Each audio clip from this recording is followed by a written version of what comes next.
अमरीका का पाकिस्तान से मुतालिक दोहरा मयार फिर खुलकर सामने आ गया। अफगानिस्तान से इनखला में पाकिस्तान की मदद लेने वाले जो बाइडन ने पाकिस्तान को खतरनाक मुल्क करार दे दिया। भारतीय मिसाइल फायर किए जाने के बाद तहम्मुल का मुजाहिरा करने के बावजूद पाकिस्तान के एटमी प्रोग्राम से मुतालिक मनफी बयान दाखिल। 27 अरब डॉलर के पेरिस क्लब के कर्ज को रीशेड्यूल कराने की कोशिश करेंगे। सैलाब से मुल्क में बड़े पैमाने पर फसलें तबाह हुई।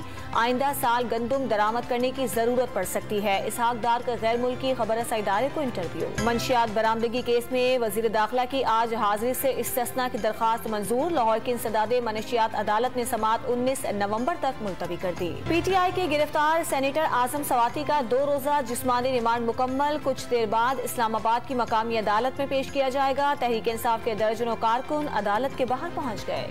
वज़ीर आज़म की ज़ेर सदारत मरकजी सतह पर एपेक्स कमेटी तश्कील देने और इंसदादे दहशतगर्दी के इदारे नेक्टा को फाल बनाने का फैसला। वज़ीर आज़म शहबाज शरीफ की ज़ेर सदारत नेशनल सिक्योरिटी कमेटी के इजलास में सवात समेत मुल्क के बाद हिस्सों में अमन व अमान को खराब करने के वाक़यात का जायजा लिया गया। ज़िमनी इलेक्शन की इंतखाबी मुहिम का वक्त खत्म। कल पोलिंग होगी। कौमी असम्बली की 8 और सूबाई असम्बलियों की 3 नशिस्तों पर ज़िमनी इलेक्शन के इंतजामात मुकम्मल।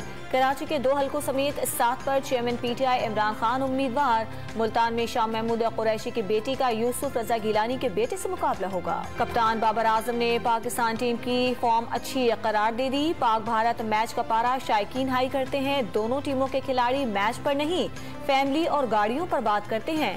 भारतीय कप्तान रोहित शर्मा का इंकशाफ। और बाबर आजम 28 बरस के हो गए। T20 वर्ल्ड कप के कप्तानों की प्रेस कॉन्फ्रेंस के दौरान एरन फिंच केक लेकर आ गए। बाबर आजम ने केक काटा। तमाम कप्तानों ने मुबारकबाद दी।